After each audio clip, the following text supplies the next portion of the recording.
প্রধানমন্ত্রীর কৃষক কার্ডের উদ্বোধন ঘিরে উচ্ছ্বসিত টাঙ্গাইলের সর্বস্তরের মানুষ। শেষ সময়ে চলছে মঞ্চ ও প্যান্ডেল তৈরির কাজ। ইতোমধ্যে অনুষ্ঠানস্থল পরিদর্শন করেছেন বেশ কয়েকজন মন্ত্রী সহ প্রধানমন্ত্রীর প্রেস সচিব। বিস্তারিত জানাতে টাঙ্গাইল শহীদ মারুফ স্টেডিয়াম থেকে সরাসরি যুক্ত হচ্ছেন কাউসার আহমেদ। কাউসার, প্রধানমন্ত্রীর সফরকে ঘিরে প্রস্তুতি সম্পর্কে বিস্তারিত জানাবেন এবং একই সঙ্গে কার্ড উদ্বোধনের প্রস্তুতি কতটা এগোলো জানাবেন।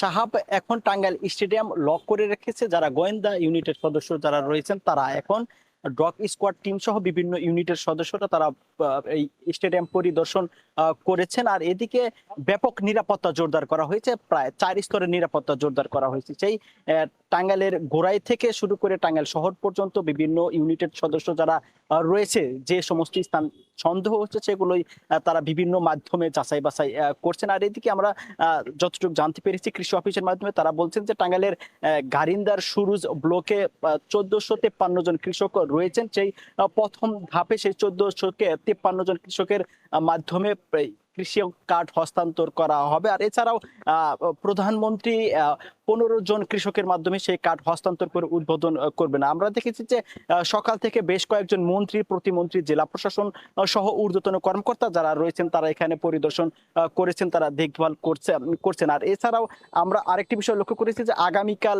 যারা প্রধানমন্ত্রীর উপস্থিতিতে যারা কোরআন তেলাওয়াত সহ বিভিন্ন ধর্মীয় গ্রন্থ, নাচ এবং গান সহ যারা পরিবেশন করবে তাদের অনুশীলন হয়েছে সকাল থেকে এখন পর্যন্ত। পরবর্তীতে আবার হবে বলে জানিয়েছেন আয়োজক, এখানে যারা দায়িত্বরত রয়েছে তারা। আর এদিকে টাঙ্গাইলের বাসীর তারা খুবই উচ্ছ্বসিত। টাঙ্গাইলের যারা নেতাকর্মী এবং সাধারণ মানুষের যারা রয়েছেন তারা বলছেন যে টাঙ্গাইলকে সিটি কর্পোরেশনের পাশাপাশি টাঙ্গাইল শহরের ভাল্লুককান্দিতে একটি পরিত্যক্ত এয়ারপোর্ট রয়েছে, সেই এয়ারপোর্টটি চালুর দাবি জানিয়েছেন প্রধানমন্ত্রীর কাছে। আর এছাড়াও যমুনার ভাঙনে স্থায়ী বেড়িবাঁধের দাবি জানানো হয়েছে। টাঙ্গাইলের সেই বঙ্গের আলীগড় নামে খ্যাত সরকারি শাহাদত কলেজকে পূর্ণাঙ্গ বিশ্ববিদ্যালয় করারও দাবি জানিয়েছেন। এছাড়াও তারা বলছেন যে মাদক এবং সন্ত্রাস মুক্ত টাঙ্গাইল গড়ার লক্ষ্যে তারা প্রধানমন্ত্রীর সহযোগিতা কামনা করেন। তো এই ছিল আমার কাছে টাঙ্গাইল থেকে সর্বশেষ তথ্য। প্রধানমন্ত্রী তারেক রহমানের কৃষক কার্ডের উদ্বোধনের প্রস্তুতি নিয়ে বিস্তারিত জানাতে টাঙ্গাইল থেকে আমাদের সঙ্গে যুক্ত ছিলেন সহকর্মী কাউসার আহমেদ।